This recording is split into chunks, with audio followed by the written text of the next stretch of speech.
Hello and welcome to a video tutorial on how to make flashcards for the 8 implication rules. Now, if you're making flashcards at home, you might decide to use a 3.5 by 5 card like this, or you might take a single sheet of cardstock and cut it down into 8 cards like this. But for today's video, I'm going to use these comically large cardstock cards. Now what I have already done is I've already written the form of the rule on 8 cards. And what we are going to do in this video is write the name of the rule on the back. But first we have to be able to recognize the rule that we're looking at. Okay, so what rule is this? If you have a conditional where some woof implies another woof, and then you have the antecedent of that conditional by itself on a line, you can derive the consequent of that conditional via what rule? That's right, via the modus ponens rule. Modus ponens, or as we use its 2-letter abbreviation, MP.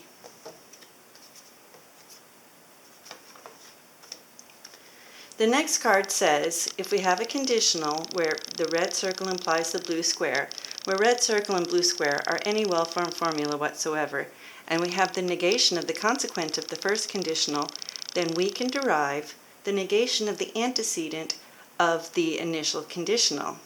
This rule is called modus tollens,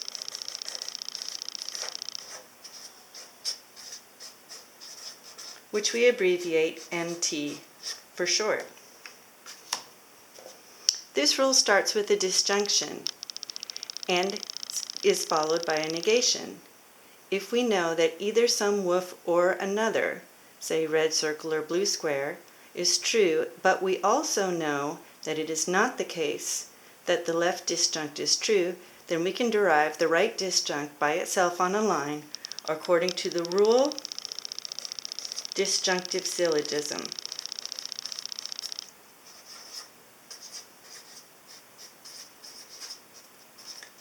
Which we abbreviate with the letters DS.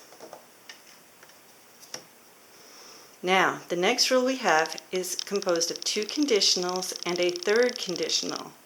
And in fact, because there are 3 pieces, we have to use another color and shape to distinguish them. So if we have a conditional where the consequent of one conditional exactly matches the antecedent of another conditional, we can derive a third conditional that combines the antecedent of the first with the consequent of the second. It sounds more complicated than it really is, and what do we call this rule? We call it the hypothetical syllogism.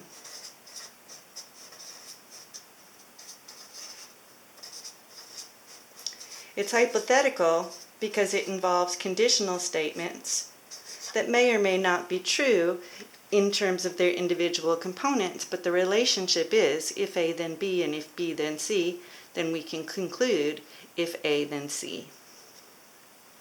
Now, this is our Lucky Charms rule with 4 shapes. We start off with a conjunction of 2 conditionals, followed by a disjunction between the 2 antecedents of those conditionals, and we derive the consequence of those 2 conditionals in a disjunction. This is known as what rule? Constructive dilemma.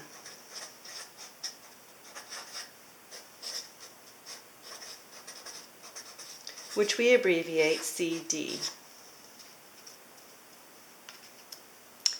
The next rule we have says if you have a well-formed formula, you can create a disjunction between that well-formed formula and any other well-formed formula you like. That is, you can add anything you want in the blue square. We call this rule the addition rule, and we abbreviate it with 3 letters, add. It's a disjunction creation rule. We have a conjunction elimination rule.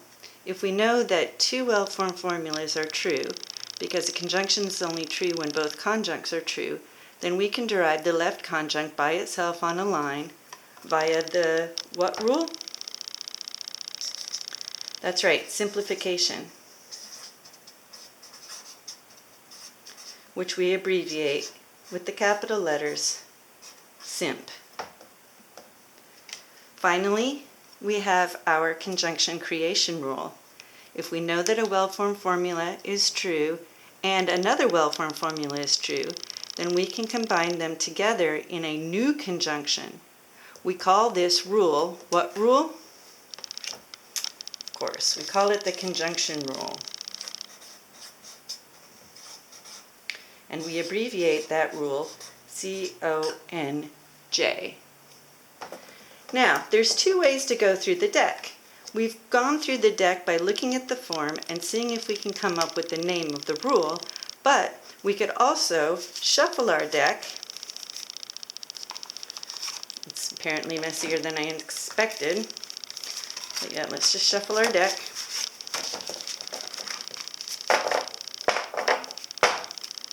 And then say, okay, modus ponens. What does that argument form look like? Now, suppose we don't have these other decks. In order to determine whether we understand the modus ponens argument form, we have to go from the name of the rule to the form of the rule and reproduce it from memory and say, okay, a modus ponens starts with a conditional, and if we have the antecedent of that conditional by itself on a line, we can derive the consequent of that conditional. Is that in fact what the form says? If so, it goes into the yes, I've got it pile. If not, it goes into the I need to work on it a little bit more pile.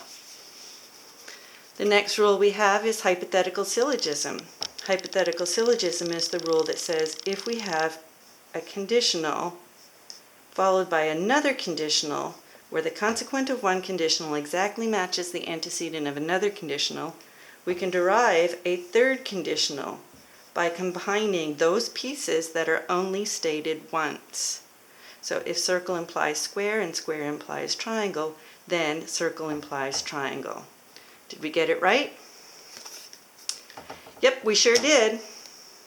This is the other way to go through your deck, to make sure that you know all of your rules.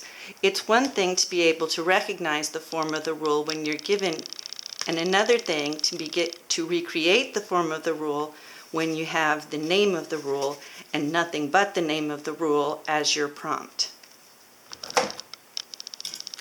Now, these are comically large flashcards and incredibly clunky, but you can make simple flashcards out of note cards, and you don't even need a bunch of different colors pens, and you can use the letters P and Q. Here we have an example of modus ponens, and here we have an example of modus ponens, and because it's written on a note card, with an example in English of modus ponens. The example here is, if there's an email, then the quiz has gone live. There's an email, so the quiz has gone live. This is one way to help remember what the argument forms are, is by putting a particular instance on the back of your card along with the name. If you're looking for things that come up with names, it doesn't really matter what the well-formed formulas are, but sometimes it helps to have examples that are relatable. So for example, what rule is this? That's right, this is constructive dilemma, which we abbreviate by saying it's CD. And here's a constructive dilemma to which we can perhaps all relate. If I stay at home, I will be lonely, but if I go out, I may get ill. Since I either stay at home or go out, it follows that I will be lonely or I may get ill. Well, the nice thing about this constructive dilemma is that even though the argument is valid, the premises may not be true, so the argument is not necessarily sound. But because it's relatable content, it's a helpful way of remembering the constructive dilemma argument form. Practice with your decks. They can be small and simple. They can have examples on them. They can be comically large and made with giant markers. But you need to learn the rules, memorize the rules, and then you can use your deck to help you when you're constructing proofs.